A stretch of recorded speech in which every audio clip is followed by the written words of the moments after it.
नमस्कार, मैं सत्यजीत सिंह पुनः आपका स्वागत अपने इस यूट्यूब चैनल सत्यजीत लॉ में करता हूँ। हम लोगों ने जो सीक्वेंशियल स्टडी शुरू की है लॉ की, उसमें पहला स्टेप जो मैंने बताया था आप लोगों को, फर्स्ट स्टेप, अगर आप मेरे पुराने वीडियोस देखे होंगे आप लोगों ने, तो पहला स्टेप जो बताया था वो सिलेबस प्रिपेयर करने का था कि जो भी एग्ज़ाम आप टारगेट कर रहे हो उसका आप सिलेबस प्रिपेयर कर लीजिए। सिलेबस प्रिपेयर करने के बाद में नेक्स्ट स्टेप जो मैंने आपको बताया था वो इंडेक्सिंग का बताया था। बेयर एक्स, जो बेयर एक्स आपकी हैं उसके इंडेक्स आप कैसे तैयार करेंगे, क्योंकि once you prepare the index, आप पूरे एक्ट को एक पेज में, दो पेज में कंसाइज करके पूरा का पूरा एक्ट आप तैयार कर लेते हो और आसानी से आपका पूरा एक्ट रेडी हो जाता है। तो उसी सीक्वेंस में मैंने एक पिछली वीडियो डाली थी, पिछले से पिछली बार में, टीपीए की इंडेक्सिंग। ऊपर आई बटन में आप क्लिक कर लीजिए तो आपको उसके बाद में, इस वीडियो के बाद में, वो आप देख सकते हैं। TPA, transfer of property act की मैंने इंडेक्सिंग बताई थी और आपसे कहा था कि आप लोग भी कोशिश करिए इसी तरीके से अपना इंडेक्स बनाना, क्योंकि एक बार जब आप इंडेक्स बना लेते हैं किसी भी बेयर एक्ट की, तो बेयर एक्ट आपका पूरा ही ऑलमोस्ट तैयार हो जाता है। तो एक ही पेज में तो आ जाता है और सेक्शंस, जो सबसे बड़ी समस्या आप लोगों की सेक्शंस की होती है, वो सेक्शंस आपके तैयार हो जाते हैं। तो उसी रेफरेंस में मैंने आप लोगों को 3 ऑप्शंस दिए थे 3 एक्ट्स के लिए, कि उन 3 पे मैं आपको और एक और आपको इंडेक्सिंग करना सिखा दूंगा। तो उसमें से 3 ऑप्शंस मैंने पोल भी किया, पोल डाला हुआ था कम्युनिटी में। आप लोगों ने काफ़ी पोल में बढ़ चढ़ के हिस्सा लिया। उसमें 3 एक्ट्स मैंने डाले थे। एक तो contract act, Indian contract act, दूसरा स्पेसिफिक रिलीफ एक्ट के लिए, और तीसरा यूपी के लिए कोई एक लोकल एक्ट। जिसमें से आप लोगों ने सबसे ज़्यादा जो वोट दिए थे वो यूपी के किसी लोकल एक्ट के लिए। लेकिन फिर उसके बाद कई बच्चों का आया था, रिक्वेस्ट आया था, कमेंट्स भी आए थे, sir specific relief act MP के लिए बहुत इंपॉर्टेंट है, उसको ज़रा प्लीज़ करवा दीजिए। तो फिर उसके बाद हम लोगों ने, हमारी टीम ने डिसाइड किया कि तीनों ही एक्ट का हम लोग आपको इंडेक्सिंग तैयार करवा देंगे। तो उसी दिशा में आगे बढ़ते हुए आज जो हमारा विषय है, जिसको हमको इंडेक्स आज प्रिपेयर करना है, वो स्पेसिफिक रिलीफ एक्ट का, विनिर्दिष्ट अनुतोष अधिनियम 1963 का आज हम लोग इंडेक्सिंग तैयार करेंगे। हम लोग देखते हैं कि जो पूरा इंडेक्स हमारा जो रूट कॉज होता है, वो समस्या होती है सेक्शंस को प्रिपेयर करने का और उस पूरे एक्ट को समझने का। एक बार एक्ट को समझते हैं तो फिर उसके बाद हम लोग आराम से उसके सीक्वेंस वाइज उसको देख लेंगे, तो पूरा एक्ट हम लोगों का इंडेक्स के साथ में प्रिपेयर हो जाएगा। तो जैसा कि सब लोग जानते हैं कि हर व्यक्ति के पास में इंडिविजुअल राइट्स होते हैं, और जब उसके इंडिविजुअल राइट्स कोई ब्रीच करता है, कोई उन अधिकारों का भंग करता है, तो उसका राइट टू रिलीफ अराइज हो जाता है। और जब राइट टू रिलीफ अराइज होता है तो वो किस वे में, किस फॉर्म में उस रिलीफ को लेता है, किस प्रकार से वो उस अनुतोष को प्राप्त करता है, वही डिसाइड करता है कि कौन से एक्ट में आप कौन सा अनुतोष लेने जाएंगे। तो स्पेसिफिक रिलीफ एक्ट, यहाँ पर जो अनुतोष मिलता है वो विशिष्ट प्रकार का अनुतोष होता है, विनिर्दिष्ट प्रकार का अनुतोष होता है। इसका अर्थात ये है कि मेरे जिस राइट का हनन हुआ, मुझको वही राइट चाहिए, उसकी जगह कंपनसेशन नहीं चाहिए। मतलब एक छोटा सा एग्जाम्पल मैं आपको बता दूं कि जैसे मेरे पास में कोई खिलौना है, आपने उसको छीन लिया और वो खिलौना आपने रख लिया। अब आप ठीक है, तैयार हैं उसका कंपनसेशन देने के लिए, और मैं कह रहा हूं कि नहीं, वो खिलौना मेरे लिए बहुत इंपॉर्टेंट है, मुझको वही खिलौना वापस चाहिए, मुझको उसकी जगह कंपनसेशन नहीं चाहिए। तो ऐसे में कोर्ट के पास में हम उसी विनिर्दिष्ट अनुतोष के लिए जाते हैं, उसी स्पेसिफिक रिलीफ को लेने जाते हैं, और कोर्ट हमको वो स्पेसिफिक रिलीफ प्रोवाइड करती है। तो बेसिकली स्पेसिफिक रिलीफ का यही कॉन्सेप्ट है कि जब जो रिलीफ स्पेसिफिक हैं, और जो स्पेसिफिक रिलीफ एक्ट है वो टोटल ऐसी 7 स्पेसिफिक रिलीफ बताता है जो आप इस एक्ट के थ्रू ले सकते हैं। बाकी आप रिलीफ और जगह भी ले सकते हैं, कॉन्ट्रैक्ट एक्ट में आप ले सकते हैं, सिविल प्रोसीजर कोड में आप रिलीफ ले सकते हैं, अन्य किसी और प्रकार की टॉर्ट है आपके पास में, कई सिविल के एक्ट्स हैं, ट्रस्ट से रिलेटेड आपका मामला, इंडियन ट्रस्ट एक्ट में आप चले जा सकते हैं प्राइवेट ट्रस्ट के लिए। तो जहां पर भी ईजमेंट की रिलीफ आप ईजमेंट के एक्ट से ले सकते हैं। तो उसी तरीके से स्पेसिफिक रिलीफ एक्ट में ये भी बेसिकली इक्विटेबल राइट्स को ही एनफोर्स कराने के लिए है। तो यहाँ पे टोटल 7 प्रकार के स्पेसिफिक रिलीफ्स दिए गए हैं, और ये पूरा जो एक्ट है वो 3 पार्ट में डिवाइडेड है। पहला पार्ट प्रिलिमिनरी पार्ट है, जो उसमें इसका स्कोप, इसका विस्तार, इसकी एप्लीकेबिलिटी इस एक्ट की कहाँ कहाँ पर है वो बताया गया है।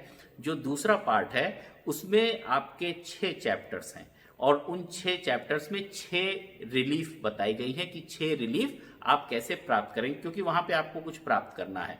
और जो तीसरा पार्ट है वो प्रिवेंटिव रिलीफ के बारे में है, जो आपको किसी चीज को, आपका कोई राइट का हनन ना हो उसके लिए पहले से रोक दिया जाए किसी दूसरे अन्य पक्ष को, कि आपका अधिकार का हनन होने ना पाए। तो ये तीसरा पार्ट में डील होगा। तो इसी का आज हम एक इंडेक्स प्रिपेयर कर लेते हैं सेक्शन वाइज। और मैंने आपको बताया था जब आप इंडेक्स प्रिपेयर कर लीजिए 2-4 बार आप रात में सोने से पहले उस इंडेक्स को देख करके अगले दिन सवेरे उसको रिवाइज करिए, लिखने की कोशिश करिए, अपने आप आपका पूरा इंडेक्स, पूरा एक्ट कंप्लीट हो जाएगा। उसके बाद हम लोग जब आगे बढ़ेंगे तो एक एक एक्ट को लेकर के हम लोग पढ़ेंगे, लेकिन अभी इनिशियल हम लोगों का सिलेबस के बाद भी इंडेक्सिंग चल रहा है। तो अगर स्पेसिफिक रिलीफ एक्ट को हम लोग देखते हैं, स्पेसिफिक रिलीफ एक्ट, तो इस स्पेसिफिक रिलीफ एक्ट को हमने देखा तो ये 3 पार्ट में डिवाइड, मैंने आपको बताया 3 पार्ट इसके हो सकते हैं, पार्ट 1, पार्ट 2 और पार्ट 3। तो जो पहला पार्ट है वो रिलेटेड है प्रिलिमिनरी से। प्रिलिमिनरी जो शुरुआती है उसमें सेक्शन 1 टू सेक्शन 4, धारा 1 से धारा 4, और इन सेक्शन में मैंने आपको बताया पूरे एक्ट का स्कोप, उसकी एप्लीकेबिलिटी, इन्हीं चीजों को डिस्कस किया गया है। ठीक है, उसके बाद हम लोग आते हैं पार्ट 2 पे।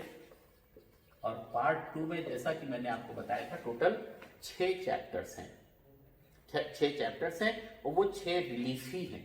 चैप्टर्स यहाँ पे इस एक्ट में वही रिलीफ चैप्टर के रूप में बना दिए गए हैं।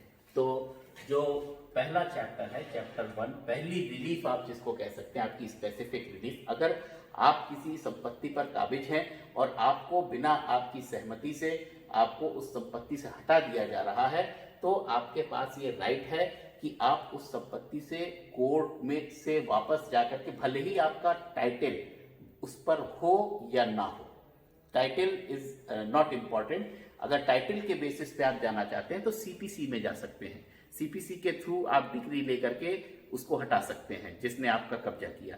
लेकिन स्पेसिफिक रिलीफ एक्ट में कुछ शर्तें अगर आप पूरी कर रहे हैं और विद इन टाइम फ्रेम, उसके लिए कुछ दिन की 6 महीने की लिमिट है, अगर उसी टाइम के बीच में आप कोर्ट में जा रहे हैं तो कोर्ट बिना ये देखे कि उस प्रॉपर्टी पे टाइटल किसका था, आपको रीइंस्टेट कर देगी।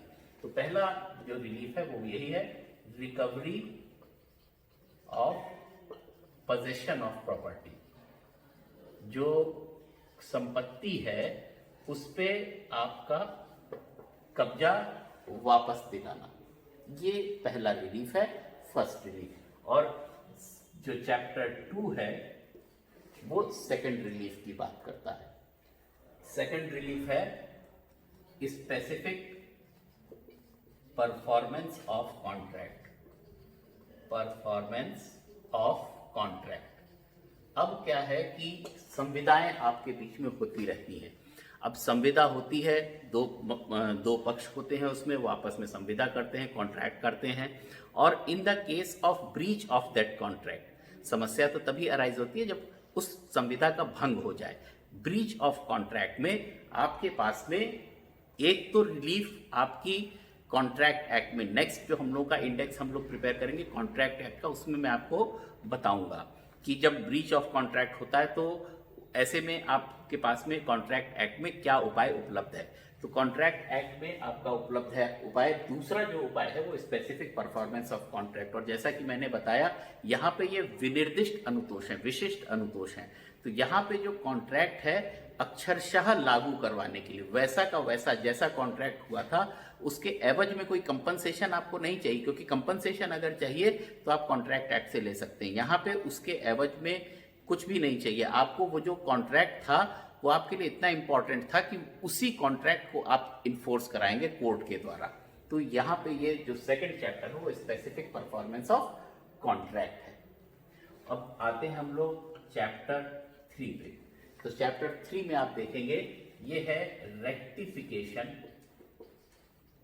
Rectification of instruments.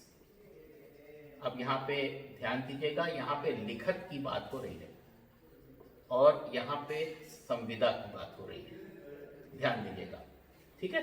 तो रेक्टिफिकेशन ऑफ इंस्ट्रूमेंट्स, ये आपका तीसरा चैप्टर है। नेक्स्ट चैप्टर जो चैप्टर 4 है वो आपका है rescission of contracts, RE, rescission of contract. अब ध्यान दीजिएगा, यहां पे फिर किसकी बात हो रही है,